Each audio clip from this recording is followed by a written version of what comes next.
Ya está, bai, ya está, erosu.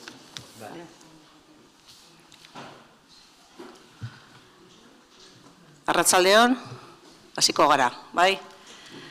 Bueno, ongi etorri, gaur bigarren hitzaldia daukagu, Arrastezintza Elkarteak antolatutako ziklo honetan, eta gurekin ezaguna dan, Jose Antonio Azpiazu, nik uste nahiko ezaguna dela, Legazpiarra, Oñatiarra, bai? Bera jaio zen Legazpin, baina Oñatiar moduan ezagutzen dugu.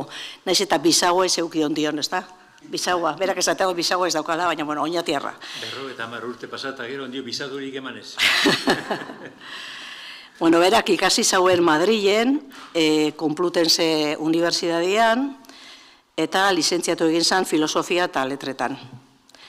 Gero doktoria egin zen antropologian Euskal Herriko Unibertsitatean, bere tesiaren izenburua Sociedad y Vida Social Vasca en el siglo XVI, Mercaderes Guipuzcoanos, Julio Caro Barojak zuzendu zauen, eta izan da Jakintza ikastolan, Donostian, zuzendaria, eta Mondragon Unibertsitateko irakasleare bai, eta Oñatiko enpresa fakultatean zuzendari. Bera historialaria da, antropologoa, eta argitaratu dau lan asko, ez? Aldizkarietan, argitalpen espezializatuetan, eta liburuak.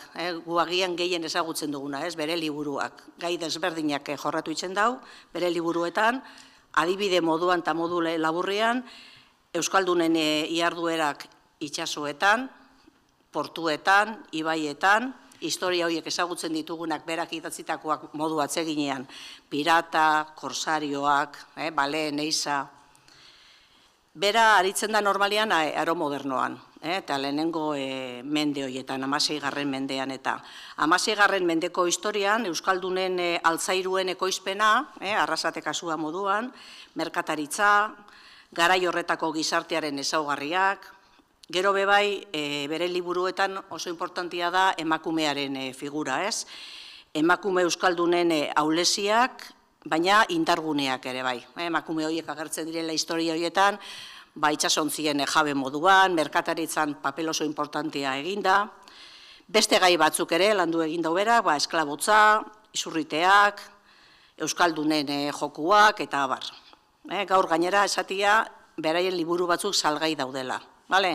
Pena bat izaten da askotan, islariak eta datozenien gero eskatzen duzue liburuak, gaur badokogu liburu pare bat hor salgai.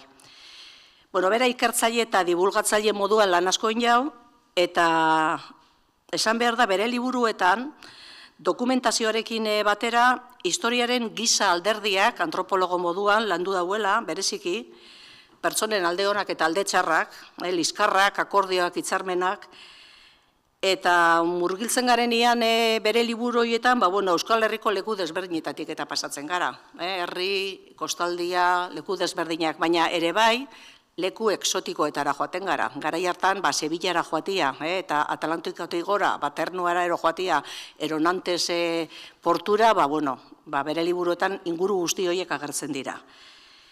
Bere idazteko modua, eta lehen ere esan diot berari, da oso atsegina. Ezagutzen dugunok bere liburuak irakurtzen dira oso modu errezean. Hau da, divulgazioa baldin bada helburua berak oso ondo itzen da hori.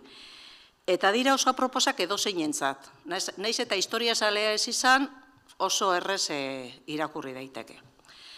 Gaur, murgilduko gara berarekin, Arrasate horretan, altzairuaren ekoizpenaren inguruan, gaurko izenburua da, altzairuaren eragina, Arrasateko historia eta gizartean. Oso ez ezaguna dan historia Arrasatearrentzat.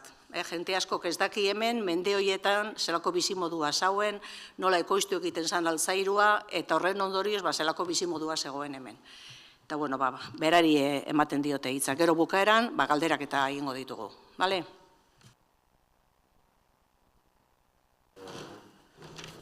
Mila esker, oso goitik jarri nau, eta orduan, altura hortan jarraitzen dudan, bitzate, aleginak ingo ditut, horra duteko. Gabon eta ongi etorri denoi, badira, 26 urte, hemen zutik, oraindik, dagoen, liburu hau argitaratu nuena. hori liburua, baino alde zaurretik ja Burdinan kontuakin ja sartuta nintzen, Legazpiarra izanik, edo ordi Oñatiarra, gurasoak Oñatiarrak, baina, bueno, Legazpi, Patrizio Etxeberria eta Oñati, eta hori bat izan dira, bala, Eta han argitaratu genuen, Burdinolatik, Ferrerias en Legazpi, Legazpiko ferreriak, nunbait Burdina eta altzairuen historiari lotuta dago nere bizimodua, urtez pentsatzen. Bi horien artean berriz kuriosoa da Julio Caro Barojakin harremana izan nuen. 6 urte pasatu nituen mundu guztien ibilita nonbait, Lesakan, Umugan, eta handik 4-5 kilometrora Deba. Eta hango alkatea izan dakoa, Josu Goia, eta esan zidan, oie, ¿quieres conocer? Bueno, nahi zu ezautu Caro Baroja, ni esango dio Caro Barojari. Guazen, nik asko ezagutzen dut, eta guazen. Eta, bueno, harremana egin genuen, eta beran bien artean egiten dituen artikulotxo batzuk, gero Príncipe de Vianan argitaratakoak, berak pixkat txukundu, eta esan olain behar duzu, eta hasi ginen, orduan horra zinitzani historia egiten, lehenago filosofia gehiago egin nuen, antropologia kontuan.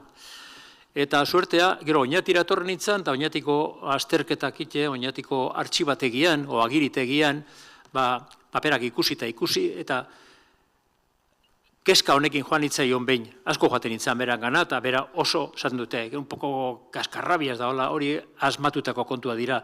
Denak uste dutean, bera dalako, denak gure orduan eta nahi duenean, onartu behar dituela, eta ondortatu ez. Netzako gizon oso atsegina. Eta esan nion, oiga, don Julio, yo no encuentro en la documentación apenas nada que tiene que ver, entzuten da, atzetik, bai, algo que tiene que ver con lo que nos han enseñado siempre, el caserío vasco, los caseros, el purismo, la cerrazón de los vascos. Y yo encuentro mucho más documentación sobre mercaderes. Eta orduan behar esan zidan, esa es la línea que tienes que seguir. Bueno, jarraitu nintzen lako baten, eta handik urte erdira edo, hainbeste dokumentazio jarreta, hemendik eta Valladolidtik eta horrela, esan nion, oiga, don Julio, tengo esta documentación, usted me podría dirigir la tesis sobre esto? Perfectamente, no hay ni un problema. Tolaxe inuen, Sociedad Vasca, Sociedad y Vida Social Vasca en el siglo XVI, mercaderes gipuzkoanos. 16. mendeak egin bate, tokatzen dezena. Etzako urrezko garaia 16. mendea izan da. Euskaldunen urrezko garaia 16. mendean izan da. Orduan izan ginen zerbait. Baita Burdinekin lotuta ere, 2009 urtean, Euskal Burdinoretako bizimodua, eta nuen Legazpin, Lehenburrekin. Eta gero ondoren Burniakin eta armagintzakin lotuta ere, Picas Vascas en Flandes. Osea, hemengo armagintza, Larrañagari pixka jarraituta, baina beste iturri batzuk ikusita, hori nintzaian. Osea, pentsa beharko nuke urnia, altzairua, ideia eta armak, alde batetik buruan sartutan euskala, ero ez ni bila ibili nintzelako, baizik berak dokumentazioa hola agertzen zelako. Egia esan, beste alde batetik begiratuta, agiriak, dokumentua berak bultzatzen ninduten nolabait toki edo ari hortatik. Hasi baino lehen, bestalde, barkamen bat eskatu behar dizuet, ze aurrekoan zera Josu Etxezarragaren euskara dotorea, akademikoa, eleganteak, zuta gero, manerea, ez da alako maila, pixkat sinpleagoa da. Ulertzeko moduko, bai, baina ez da horren kontuen hartuta, gero batez ere, erabilitu da dokumentu guztiak denak, eunetik 89 gehiago, gaztelaniaz daudela, erderaz daudela, eta orduan otxuta, hortik hartuta, eta dokumentuak itxeko. Eta euskeraz, oizke pixka tortaran moldatu behar hortarako. Gaztelaniaz.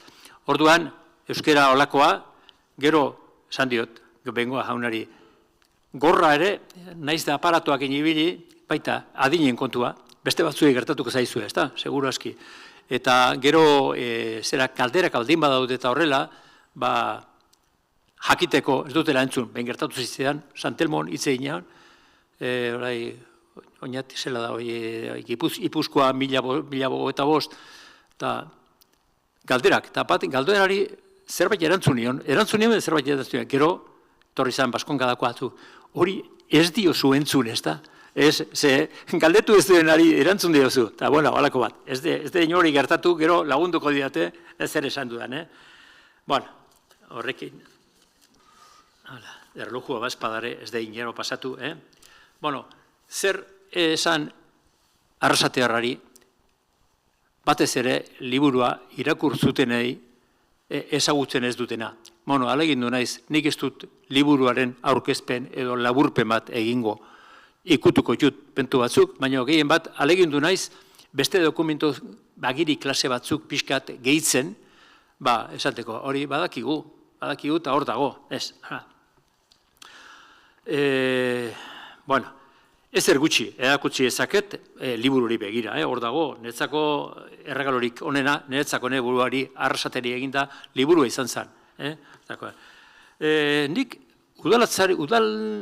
udalaitzerin eta horko altzairuari buruz ez neukan berria ondiri, zerbait entzuna ala hora, eta hasi nintzen ikertzen. Hainbeste, dokumentuetan, Tolosan, Oñatiko artxibat, Gipuzkoako artxibat egian, protokoloetan, Balladoin ere bai, eta aurkitzen dituen gauzak, eta halako baten mordoska egin batuenean, liburu baten, tankera batean jotorren izan udaletxera.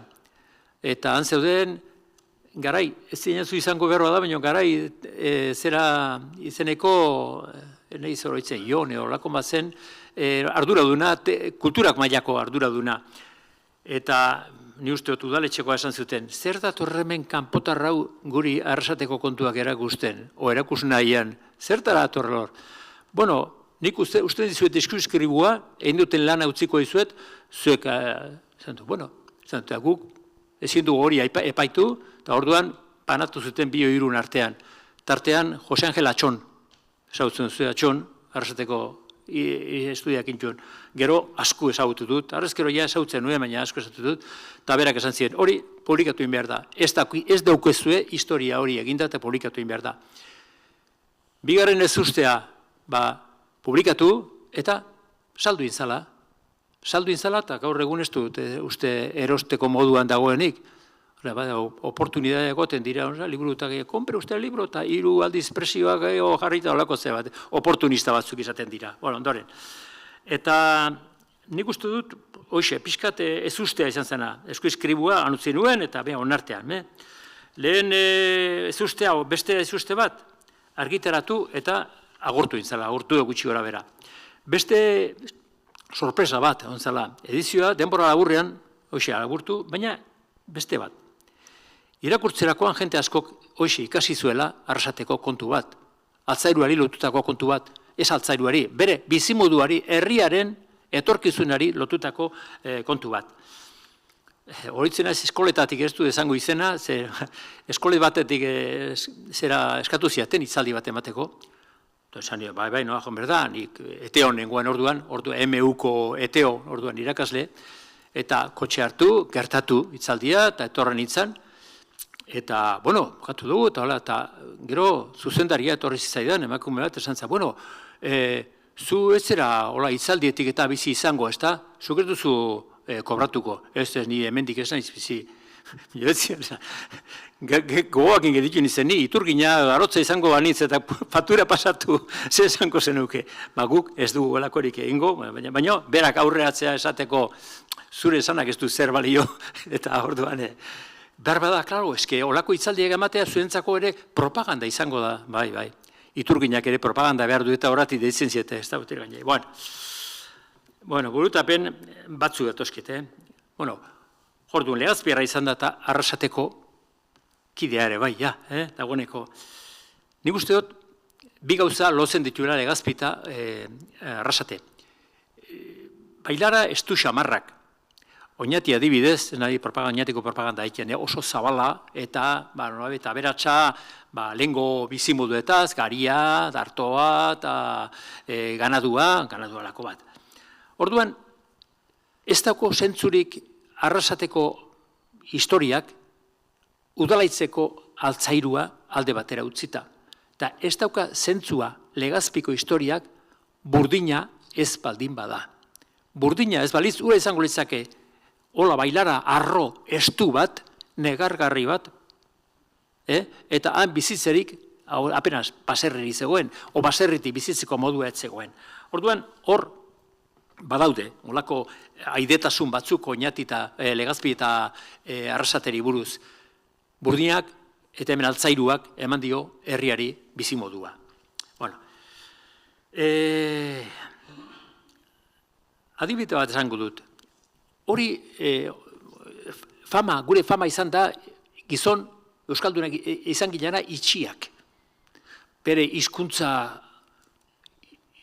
hitz olako xelebreo ez ezagunakin, izaeraz ere pixkat mesfidantzakin, eta horrela, eta olakoa, eta izen hori. Eta ni erabat hori baztertu ikendut. Erabat baztertu ikendut. Eta kontuan hartu pasadizoa kontako dizuet. Pasadizo bat, idatzita badago zerbait, baina asko ez duzu ezautuko. Hemen, jente asko juten zen, garai hartan, 16. mendean batez ere, Gasteizko ferietara, o merkatura, joaten zen, hemengo janariak, edo sagarrak, edo fruituak, eta eramate, hango zera merkatuan, edo feritan, saltzeko. Baina lola joaten ziran, goizeko ordu bitan, edo hiruretan, gauez, mendiz mendi joaten ziran, han salmenta egin, eta gero bueltatu. Eta nola moldatzen ziren, ilunez, nola getu ziren. Bueno, udaletxeak, bazeukaten, o ematen zuten baimena, basoetan adarrak hartu, adarrakin metxak, suziriak deitzen zuten, suziriak atxas egin, gero haiek grasa bat eta arekin joaten ziran goizaldean, mendiz mendi, ezagutzen zuten, baina izkutuan zeuden, basoetan. Arrasatek, eta beste herri batzuk ere, eta baina dokumentatu dagoelako, eta beste gauz batzuterako, eta balio izango delako. Gabaz, argirik ez, orduan, suziriakin. Horrek izan nahi du, era hortan ere, gizarte irekia zela, beste herri batzuri, beste komunitateri ere lotuta. Eta beste gauz bat, horrek honen ondorioa, kontu sartu behar da. Hemengo lanak egiten dute, bai, burnian egiten dute, baina burniak egitea ez dauka zentzurik merkatura bideratuta ez baldin badago. Zuk saltzen ez baduzu, beste nun baitetik onartzen ez badute zure produktua zertako egiten duzu lana. Hora, mekanikoki, besterik egiten ez dakit eta hori beste ikuspegi oso raroa, oso gezurtera. Eta, horrek nolabait, etorkizuna personalitatea lota ikindu, itxura horrek, bai, gu itxiak era eta horlakoak, eta baserriak ere ziren puristak, kontu ze, gure purismoa, gure izatea hori ez dikatela zikindu, o ez dezatela nolabait lapurtu. Eta horrekin lotuta, eta nahiz da altzairuak ikusi, horretzenaz, esklabos y trafikantes, historias ocultas de País Vasco, publikatutu nuen, zu, nahiko eskandalo sortu zelako. Nola, hemen esklaboak, Arrasaten esklaboak, Oñatin esklaboak, Donostin esklabu merkatuak, Trinitate plazan, nola ditxeke hori gizurra da.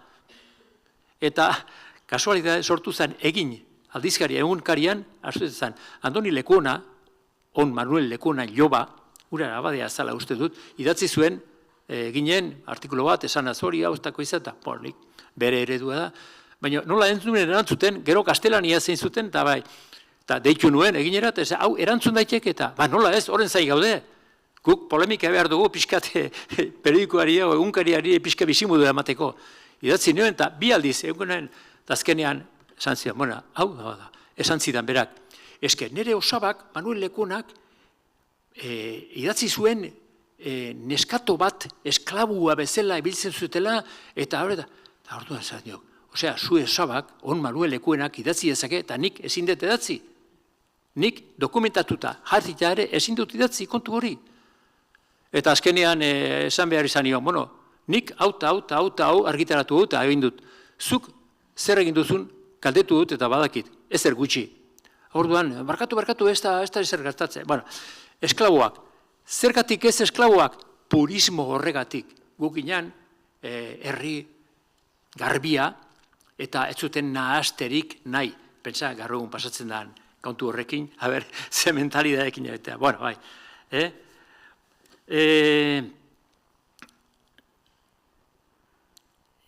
Gero, hemen arrasaten izan duzu historia egile famatu bat, Garibai, Esteban de Garibai. Eta horrek idatzi zuen 16. mendean, hainbeste gauza interesgarriak, baina horren tartean esan zuen, eta baiezkoa esan zuen, Arrasateko altzairua zela Milaneko altzairuan aina ona edo hobea. Eta hori pixkat min eman zuen, Milaneko altzairua zen eredua bezala, eta horrek esan zuen Garibai. Eta horren kontura, 17. mendean, Garibai bastertuta izan zen, mespretsatuta izan zen, isilduta izan zen. Zergatik, nolabait, horre nahi du bere herria goraipatu, bere herrian kontua, hola, importantzia eman eta holako bat, baina horrek gizur asko esan ditut, nor atera zen bere alde 20. mendean? Don Julio Caro Baroja, berak egin liburu bat, nolabait, defendetuaz, hemengo historia Garibaren bidez beste ikuspegi bat esanaz, Milaneko bat, eta berak esan zuen altzairu ogondea, eta gero probatu zuten holaxe dela. Eta zerak, Barojak horrekin lotuta eta merkatariekin lotuta esaten du, merkatariak izan ziren Euskal Herriko enbaxadoreak, embajadores del pueblo vasco, izan ziren munduan, eta munduan esateko Ameriketan, eta gero aipatuko dugun Nantesen, Arrasatekoak, eta beti munduan sartuta, erabat, eta purismo hori, estutasun hori, nolabait isilik eta hori gezurrezkoa da. Bururatu zitzaidan nik erabilitako dokumentuak Karo Barojak ezautu izan balitu, orduan ez zeukala, askoz ere argumentu gehiago izango zituela, Garibain ikuspegia defendatzeko eta aurre eramateko. Baina, pena nik egin nuenia ja, Baroja usteot hilda zegoela edo oso gaixori zegoela, eta orduan ezin izan zuen. Baina asko gustatuko litzaioken, esatea nik esan nuena, Garibari buruz, egia ez bakarrik, eta gero, ez dago, hemengo altzairu ez dago importantziarik? Hemen atzean, Lope de Vegak esandakoa, vencedora espada de Mondragón tu acero y en Toledo templada, den templada ni gaitas. Hemendik ondo templatuta, joate zirenara espatak eta beste hainbeste instrumentu. Ondo gertatutako joaten ziren. Baina zer gertatzen zen, Toledo garai hartan izan zen, nolabait erresuman, gaztelako buru bezala, herri burua bezala, eta orduan defendatu zen. Zer egin zuten? Hemendik altzairua bialdu, espatak eginda bialdu, gero bere pixkat apaingarriak eta jarri, eta gero Toledokoak bezala saldu. De Mondragón tu acero. Garbi dago, esatek ez da. Liburuan. Euskaldunak eta armak, lotuta hori, Euskaldunen armak. Betik esan dugu, Euskaldunak, pakezaleak eta holat, pakezale baina borrokak inda. Orduan, Euskaldunak armakin ospe handia lortu zuten. Baina ez bakarrik onak egite zituztelako, naizta Toledoko izenakin saldu. Baizik eta erregeak berak agindu zuen, hemen inguruan, Deba Baiaran, Solaluzen badakizu ez eukala, behedore bat edo esaminatzaile bat, beren ministro bat bezala, eta berak hemengo burni kontuak eta altzairu kontuak berak nolabait kontrolatzen zituen, kontrolatu eta orduan esan zuen, erregeak beren, aholkuz esan zuen, arkautzak, mosketeak eta suzko armak bere giltzak gauza zailena egiteko, flexibleak eta fortik izan bidarako, giltzak izan behar direla Arrasateko altzairuakin eginda. Hori agindu bazen erregea esan du. Zer esan nahi du? Mespretsatu egite zituela alderatziz. Esan, zuek erabili eta lakoa da. Bueno, nolabait modernitatea, Erdi Aroa. Bueno, Erdi Aroa ere ez dugu asko ezagutzen, oin ari gara pixkat ezagutzen, lehenguneko itzaldian ere, esan dugu, asko dagoela ikertzeko, zaila da, dokumentazio falta handia delako, baina hor dago. Gure ferroi eta olagaizenen irudia, antiguala, moduatik nolabait pasatakoa bezala zabaldu zen. Adibidez, hemen zabaldu da, gaur egun ere, Miranda olako argazkiak eta olakoak, ura, zoritxorrez, Patrizio Berriak gauz bat ona imaldima zuen, hango zer hori, ferreria hori, ola hori, eraikitzea, berriztea izan zen, han Miranda olako ola, hainbeste historiakoa, nolabait goratu zuena. Eta uste dugu, Burdinolan, Miranda olak ibikezanean zer zakiten egiten, donba, trikiti tauki, bailuaren hotza, eta hori egin, eta ez egiten besterik egiten, haizu, lanea baldin badira, haiek hori egiten baldin badira, gero, tresneria horrekin gertatzen ari badira, zertarako, ganbaran gordetzeko? Ez, kanpotik eskatzen zietelako, eta kanpora bidaltzeko, merkaturako, osea, gizarte zabal bat, munduari begira bizi zirenak. Esan dugu gutik, euskaldunak izan dira agrafoak, ez dugula idatzi eta hola, ez dugu idatzi, gehien bat, baina gure hitzak ekintzak izan dira.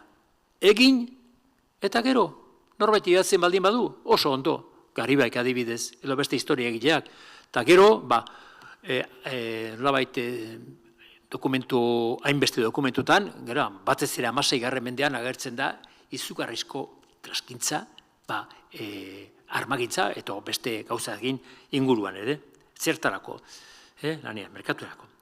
Guri fama orduan agrafoak eta hori gezurrezkoa da. Agrafoak ezagutzen ginduen, kanporan, nahiz eta gure hizkuntza ezagutu ez. Merkatuen zabaltzeko berriz bideratzeko.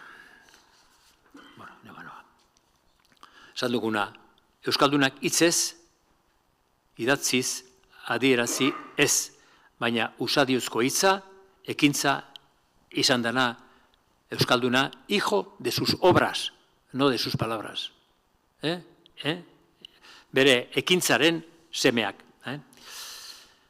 Karo Baroja berak, hainbeste idatzen du, asko maite nuen eta hainbeste idatzi du, pixkate mesprexatuta, astuta, 13. mendean esaten du, itxasoan, merkatuen sartu ziren itxasoan, Sevillara joan da, eta hainbeste erokitara joan da.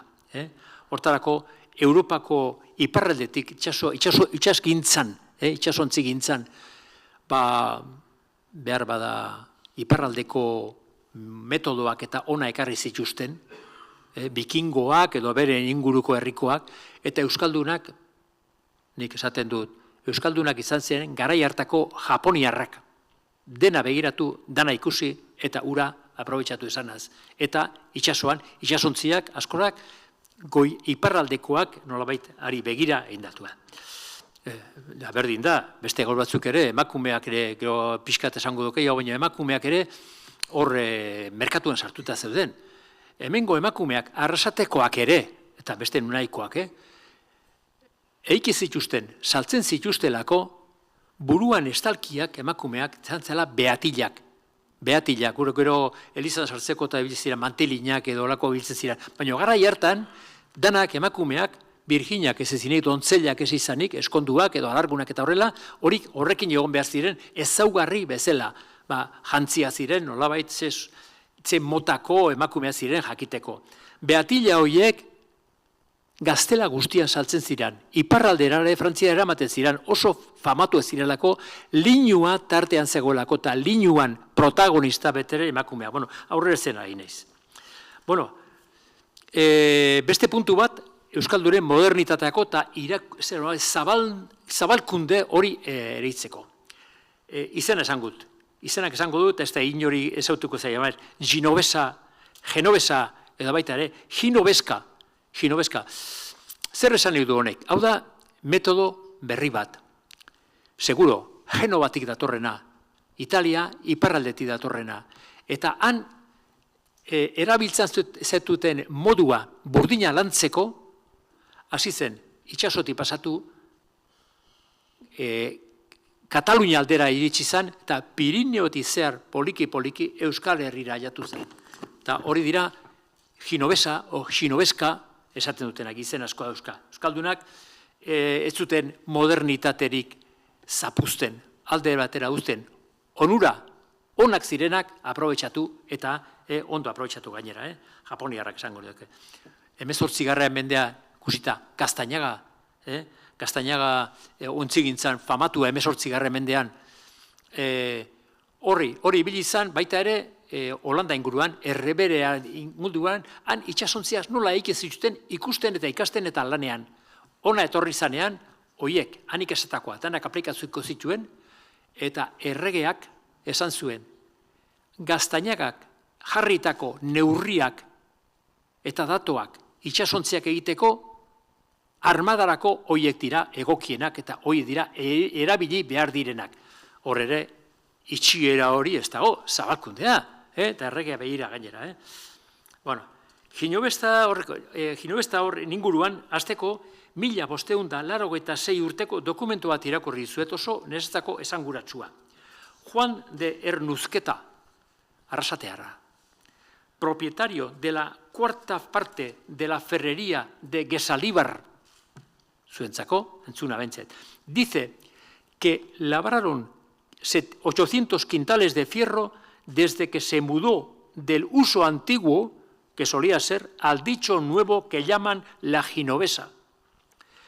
Había gastado mucha suma de maravedíes, así en la dicha mudanza como en hacer barquines, auspoak, nuevos y el mazo y la boga, necesarios a la dicha ferrería. O sea, honek, arrazoi bate izango zuen, modelo hori onartzeko eta bere ferrerian, Gesalibarren, nolabait sartzeko. Nun zegoen kako hori, nun zegoen modernitate hori.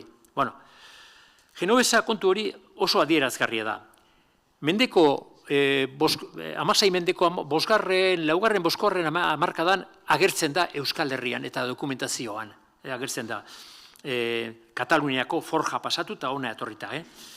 Makinatxo bat kasuetan irakurtzen da onarpen hori, nola sartu zen hori. Arrasateko Ernuzketa bezala. Bera dionez, Ernuzketa horrek, asko eraman zion aldaketak, diru asko eraman zion, baino esan zioen, emaitza oso handia da, 800 kintal atera ditut. Zer esan nahi du, beste metodakin asko zere gutxiago ateratzen zuela.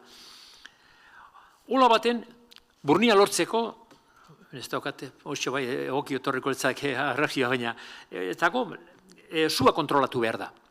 Hemen dago sua kontrolatzen, eta sua ondoren dago horma bat, pareta bat, eta handik zulo bat bakarrik sua berpisteko, ikatza dagoen tokia eta burnia dagoen tokia, eta gero bestaldetik ja, mailua eta hori.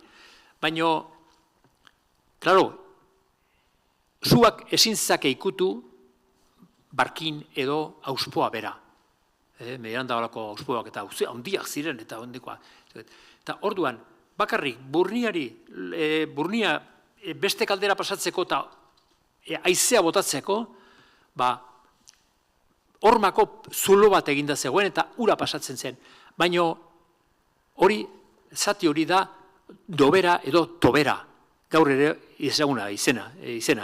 Bueno, eta zer gertatzen zen? Zu fuerteakin eta toberak ere ondatu ikizira. Burnizko toberak ondatu ikiziran. Edo okertu eta horrela.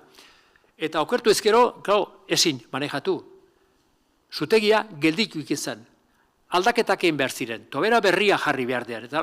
Denpora pila bat, denpora galtzea, esan nahi du, burnia egitea galtzea zelako. Zer asmatu zuten? Zer perrikutza zekarren Genovesa horrekin? Burnizkoa izan beharrean, kobrezkoa izatea. Eta kobrezkoa izatearekin, zaindu behar ziren, hainbeste denporaka aldatu behar zen, baino etzen burniakin gertatzen zena gertatu. Bueno, hori dokumentazioak esaten du batez ere azpeitik kontuakin. Azpeitian, nolabait, esanguratsua da, esaten du, hori berrizketa hori agertu zanean, batek proba egin zuen, eta zerrendan hango inguruko ferreria guztiak bere alaxe aldatu ziren, gastuak onartuta, diru pila bat gastatuta, baina jakinen gainean emaitzak oso aberatzak zirela jakinda. Osea, Genovesa. Eta Arrasaten hori berdi sartu zen. Genovesa sartutakoan, lehen Salibarren nagusiak esaten zuen bezala, egin ditugu 800 kintal aurten, izugarrizko emaitza da. Bestela ingozik, honetuen berba da, 400, 500, eta horrela. Lako bat, amatuak, lako bat. Bueno. Aurrera jota Genovesatik. Nantes, nik uste ez dakit Arrasatek Nantesekin deukan olako anaitze ze horik, baino beharko luke. Nantes izan zen Arrasateko askontzako bigarren herria. Bigarren herria.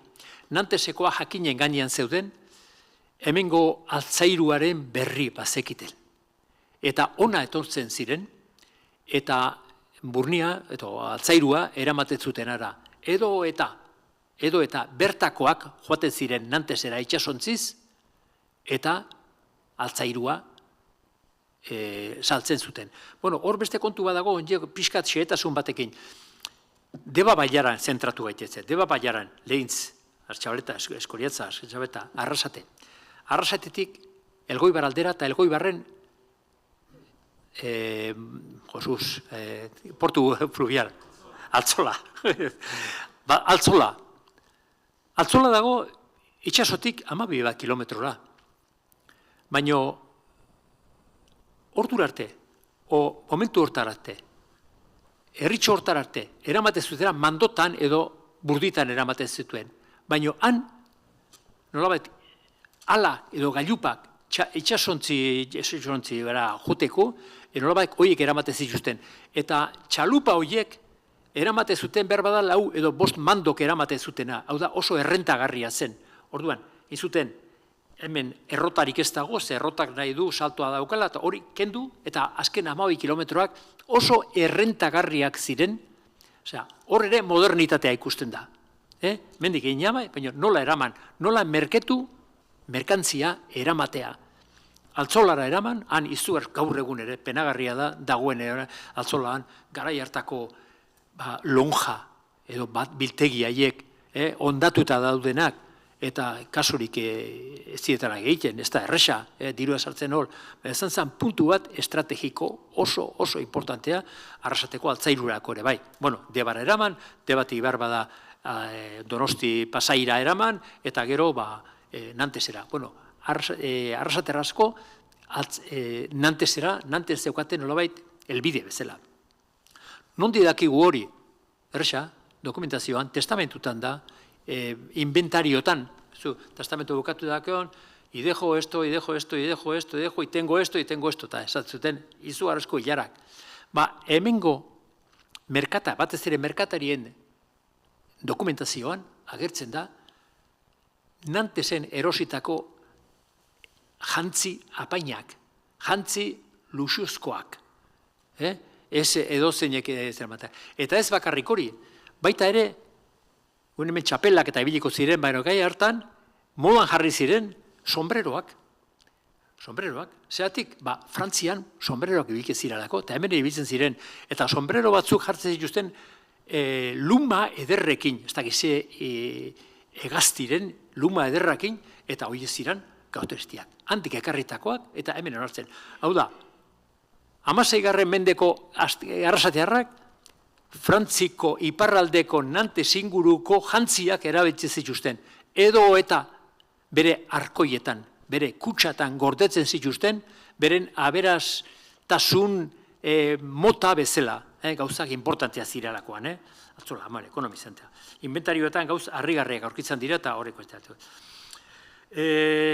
Bueno, noski, ez ziren, gainera Arrasatearrak lotsatzen, hango erara lotzen, batzuk esango zioten, zea bilei sombrero zerreber horrekin, luma horrekin eta ez, hori, bakizu, iparraldeko kontua dira, sombreroek eta lakoak. Eta gero, esan du, Arrasatekoarrak, itxasontziz eta gatzera, Nantesera, eta Sevillara, eta jartzen dugu. Eta gero, Bilbon eta Donostian zeukaten, nolabait, bitartekoak, merkatariak nolabait laguntzeko eramateko eta horrean. Baina, gero, nola etortzen ziren iparraldeko protestanteak, gara hortan, frantziskotarrak, Eliza eta erosi indala, eta horako da, frantziskotarrak esan zuten, kontu zibili Frantziatik datozen merkatari hoiekin. Ze hoiekin, ideia txarrak sartuko direta protestantismoa erakutsiko dizue. Fraileak esaterako, esan du oso eguneroko kontua zela, frantzesak hemen zetozela, ona zetozela, gauzak erostera. Eta beste gauz bat. Lanera etortzen zirenak, ustez etortzen ziren altzairua egin zuten oletara, nolabait trampak ikastera. Eta orduan, arrasateak zuten, zu ona etortzen baldin bazera, burnia egiten dan, baziren, burniko golak, burnia egitera joango zera, baina altzairu kontuak ez dituzu ikasiko. Arrasatearrak jakin zuten hori ere gordetzen. Hori ere modernitatea, noski, burua bere lepotik gainean eustatea.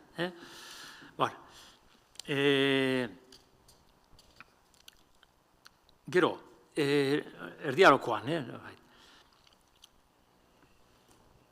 zerak, Garibaik dauka oso esaldi kuriosoa Euskaldunen modernitatea erakusteko. Esaten du, los de Arrasate, los de Mondragón, esango zuen orduan, los de Mondragón, no son caseros, esaten du, no son nada labradoriegos. Osea, ez ziren baserrita kaiku batzuk. Ez, ziren eleganteak, painak, dirudunak, eta modernitateari lotuta bizi zirenak. Modernitateari lotuta. Eta modernitatea esan da, kultura ere zerbait ikusi beharko nuke, nahi ditu nolabait liburuan ez zeuden gauzak etatzea, eta gero, paikutu. Arrasatearrak ez ziren, beraz, baserritar kaiku batzuk.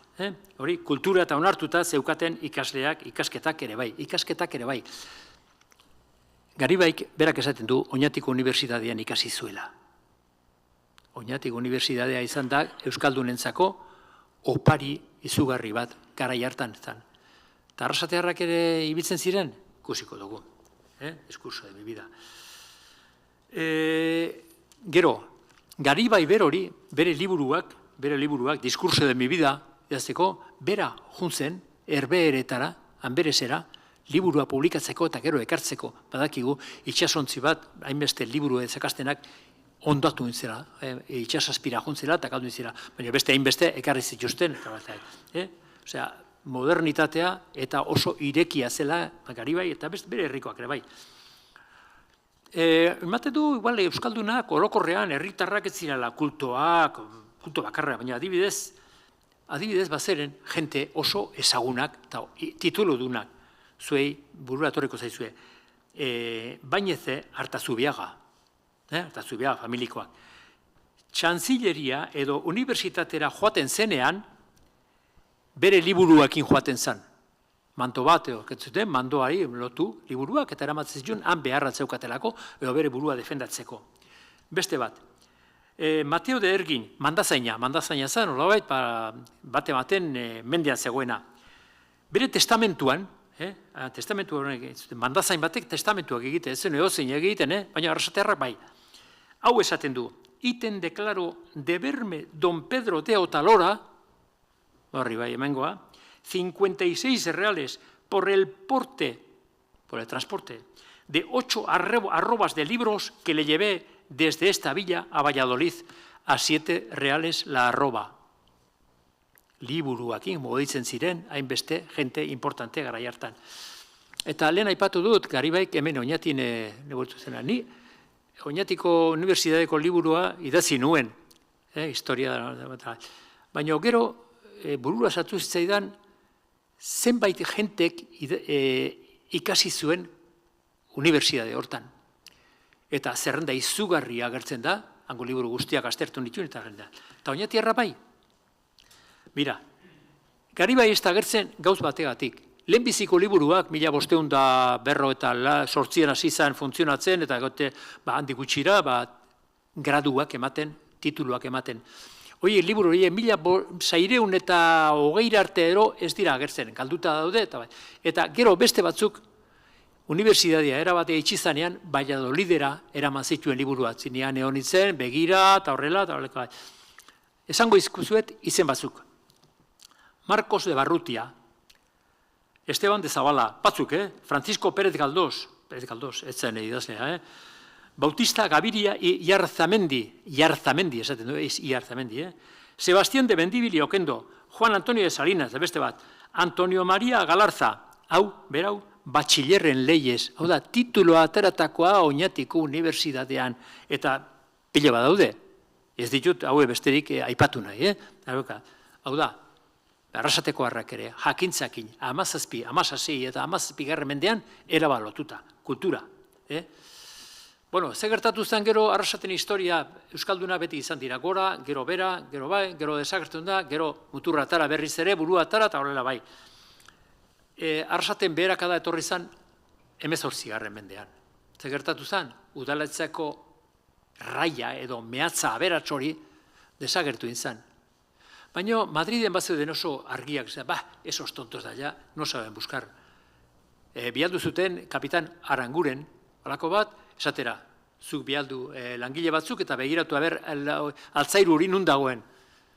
Ondo miatuta zeuden bazterrai, danak arkituta, danak enduta, eta ez zuten aurkitu. Eta orduan, esarmarik, ez ere, eta orduan pixkat jentea hori, aberastasun hori desagertuta hori bera etorri zen.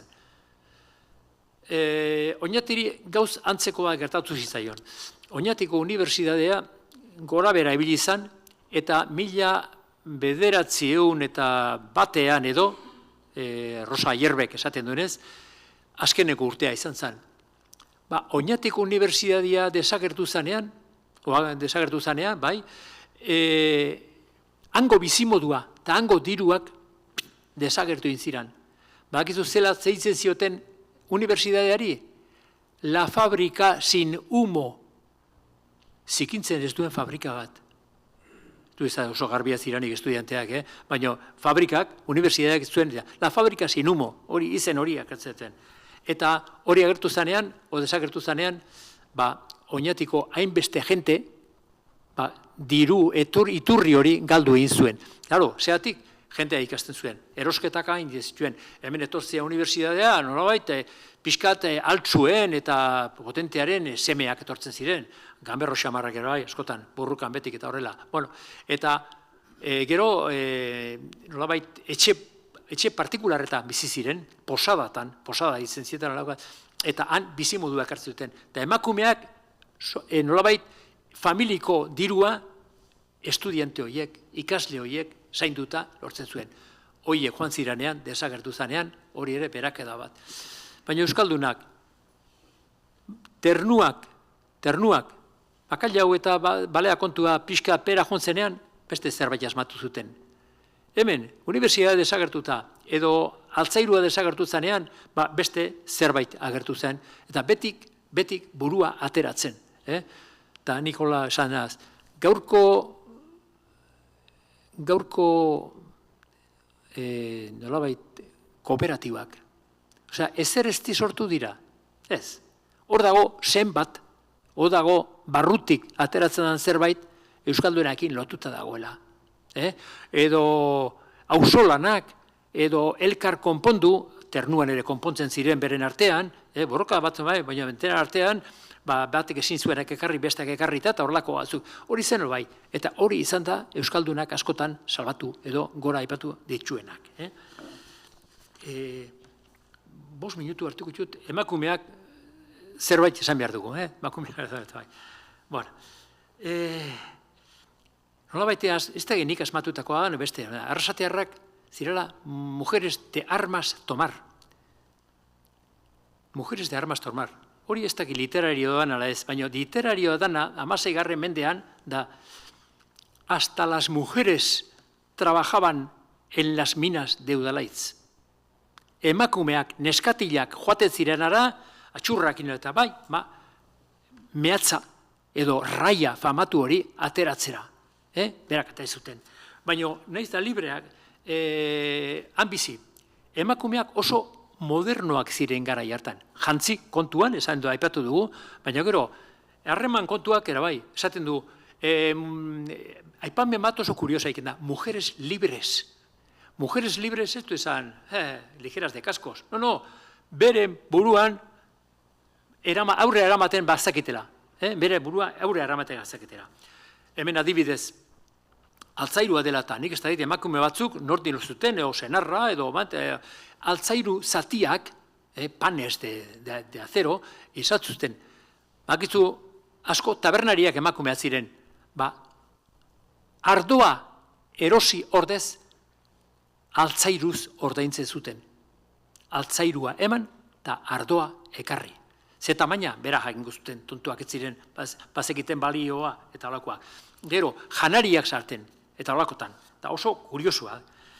Emakumeen bukatzen joateko, emakumeen negozioetan parte hartzen zuteneko adibide garbi bat esanguratzu esango dut. Ana de Bergara, ez dakit Bergara hori oraindik ere hemen badagoen, baina gara hartan Ana de Bergara, 16. mendean. Hau esaten du, beren izadira, dokumentuan esatea. Me conviene hacer ausencia de esta villa por algunos días por haber de irme a la ciudad de Valladolid. Emakume bat, Valladolidera, oinez, mando gainean, asto gainean, nahi duzun bezala. En seguimiento de pleitos y causas que tengo y se me ofrecen en la Real Chancillería de Valladolid. Oza, epaitegi nagusietara, ezan fidatzen hemengo gizonakin eta erroa gizonakin, ez, neron joan nahi nire burua nolabait defendatzeko. Donde habrá de detenerme algunos días y porque en mi ausencia y mis cosas y negocios que en mi ausencia se me ofrecieron y convinieron, le dejo las cuentas de aquí, bera negociante azan, a mi hermana viuda. Bere aizpa alargunari usten dio, bere eskuetan usten du, bere hemengo arrasateko negozioa. Bukatzeko ja. 1573, Francisco López de Oro, ez zeukan semerik, alabarik, emazteakin, baino eskondu aurretik izan zuen neska batekin ume bat. Esaten du hori pixkat isildua, ez, bera testamentuan izan zuen nere oinordekoa, nere herederoa, alabau izango da. Osea, alabak, izan da sasikoak, gaur esaten da bezala, nolabait eskubideak ematen zien, aitak beren emazteetatik izan ez zuena ordez.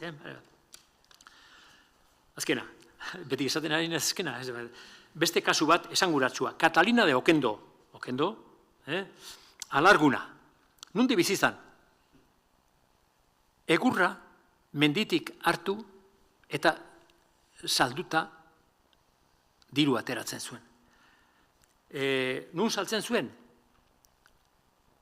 Zutegietara, urde aiteko, tresneri aiteko talakoa, familietara eta konbentuetara. San Francisco, San Agustinio, bat zemoa, menzen ez dagi dagoen, ez dagoen, baina San Agustinio bat zegoen orduan.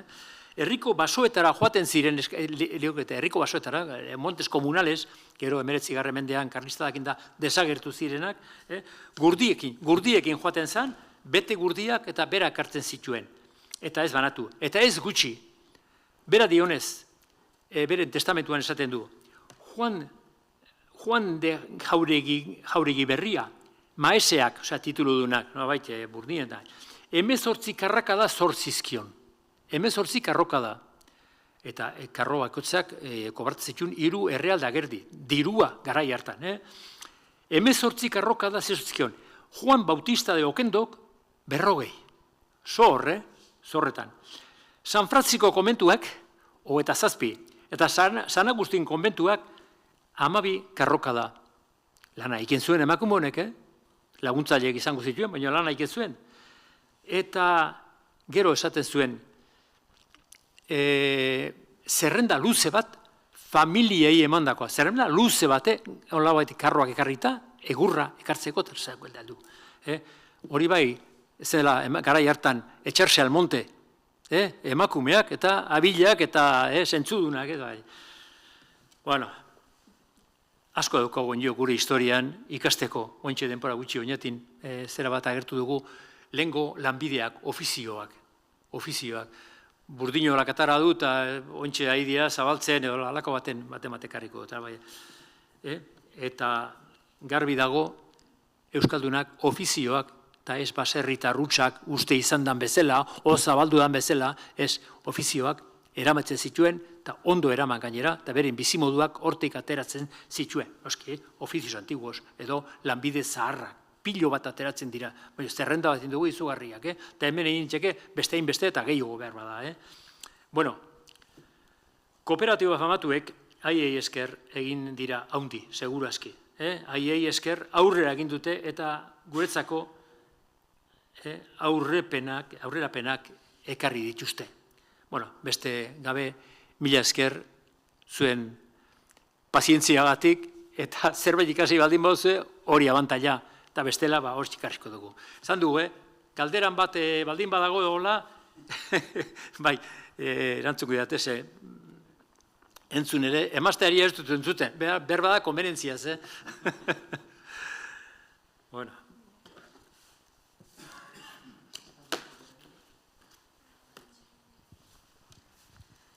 Galderaren bat, zu interesgarrixa izan da, ezta?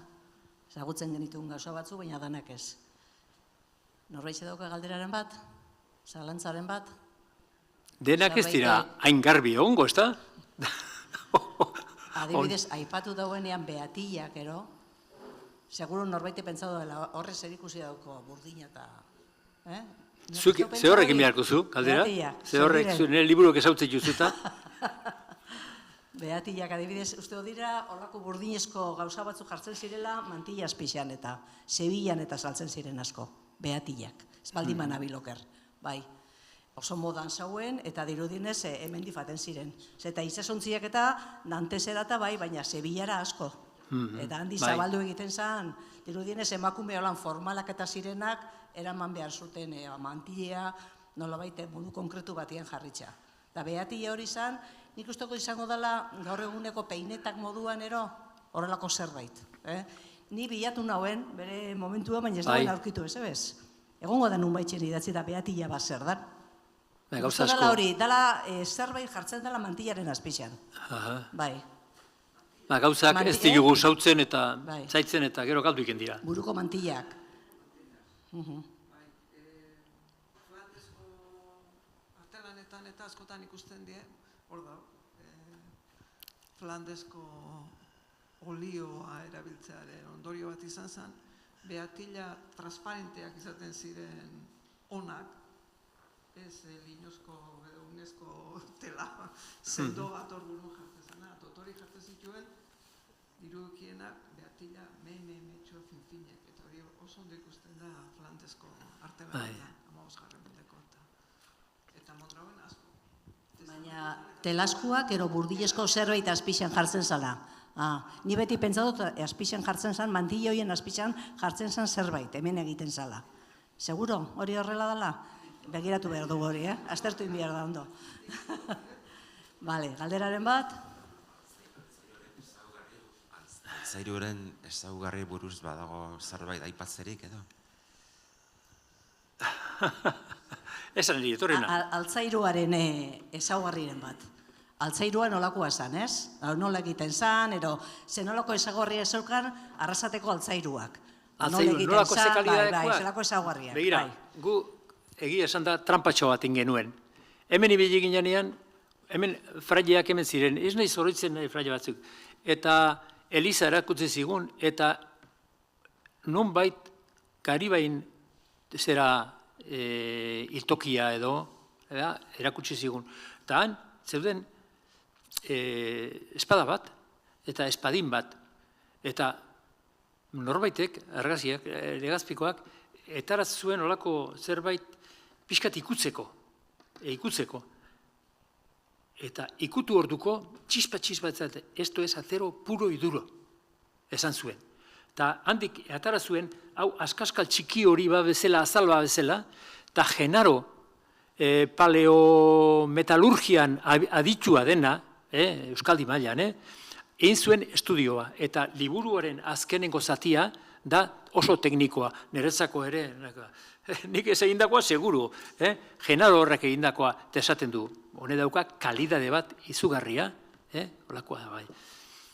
Eta hortan, eta esken nuen ikutu pan, baina badakit oin oraindik hor daudela, ze lehengunean, ez dakit kepak edo idatzi zuen zerbait, hor espada eta espadinata hor galditzen dira oraindik, ez da?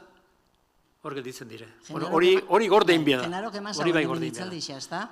Genaro kemazagoen hemen itzaldixa, oindala urte batzuk, emazagoen itzaldixa horren inguruan, bai. Ez dakit zein urtetan izan zen, baina orain dela urte batzuk. Eta horren inguruan. Ez dakit badoko libururen bat ere, gure bozu irakurtzea.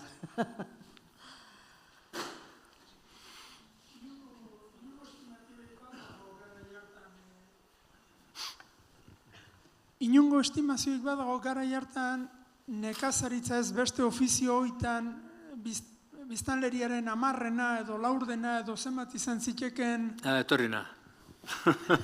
Bai, entzungo dira oso ondo. Esaten dau, euneko bestea, langileena, zenbaitek egiten dute lan arrasaten adibidez, burdinaren inguruan, ero nekazaritzan adibidez, ze portzentai dauen, altzairua ekoizten, ero nekazaritzan.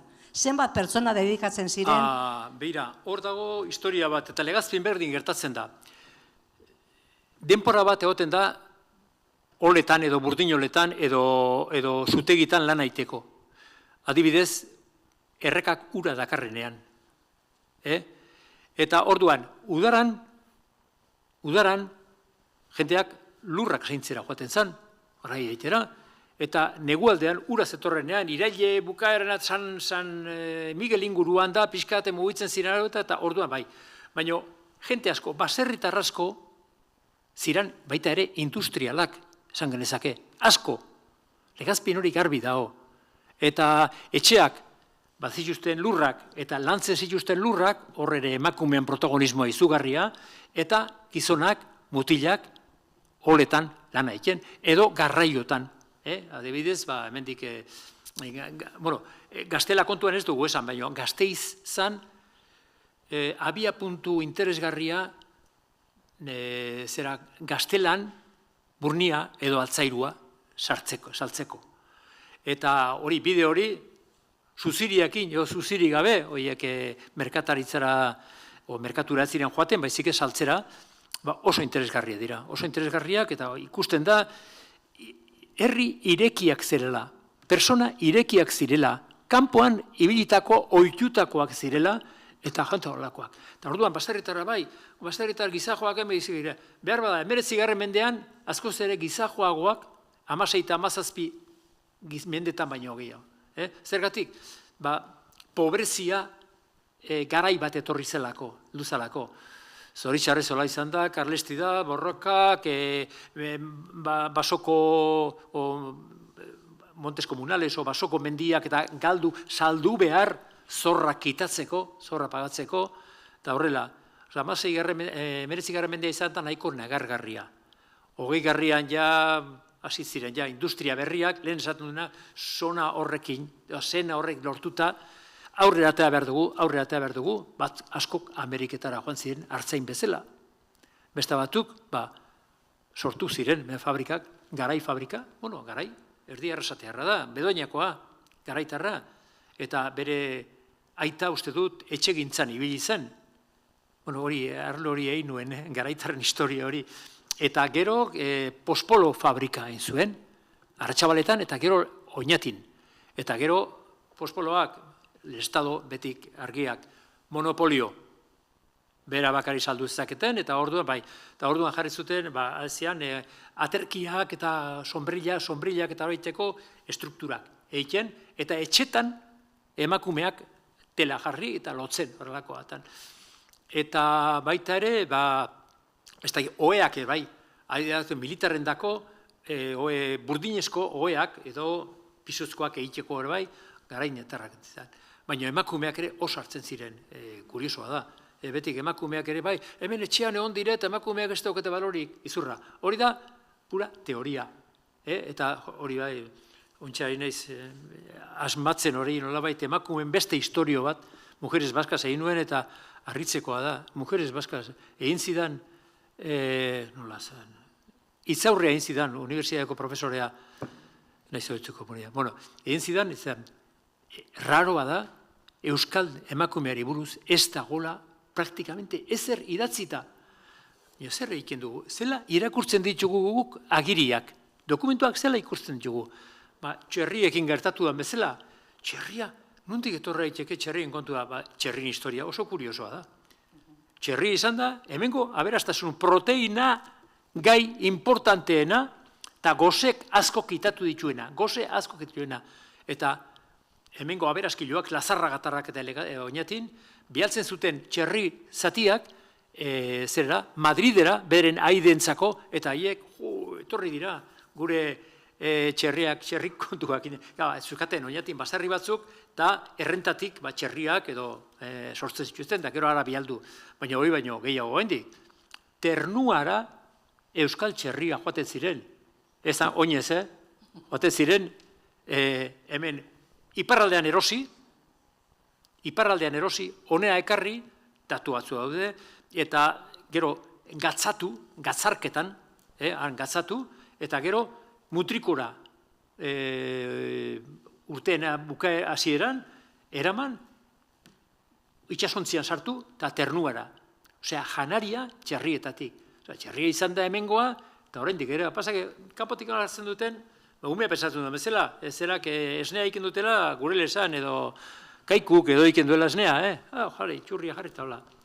Hori pixkat, erakurtzien behar zai hori ere, gazteei. Lehen aipatu dide, gauza kuriosoa gertatu zaitu hona zetorrenean autobus hartzeko. Bi mutizte dena, behira, eta ikasleak, eta bai, Teon, M1, ez dute, bai, bani arrasaten, ez hau ze kulturate eta, bai, esautzen dugu. Bantxe, zaldi bate, matera, zerbait esatearen, zaldi bate, zeri buruz, tiko batek, emerzi hori urte, esango zituen. Altzairuari buruz, eta, liburu hori irakurrita daukat, aitak esan zidan, interesgarria da eta irakurtzeko. Perak esan zidan, animatuta, horren naiz, batematek, mutiko batek ere irakurri duelako. Gauza kuriosoa, bertan entzun da, beste gabe, esan zeken, mesin ze bat eikin ari dira, edo pelota kontu ezeteko. Ez, kultura. Eta berak, esan du, hombre, kuriosoa. Gauza gertatzen dira olakoak, Bueno, ni uste denpora pasatu dela, ez zu ikusi, Beste galderara emate gongo da. Denporia behar dugu pentsetako gauzak eta, bai, zalantzaren batero? Bueno, berak daki asko ikusten duzu, ez da? Gai bat atera eta horren inguruan, 1000 gauza kontatzen dau. Bueno, besterik eskerrik asko etortzeagatik, bale? Bueno...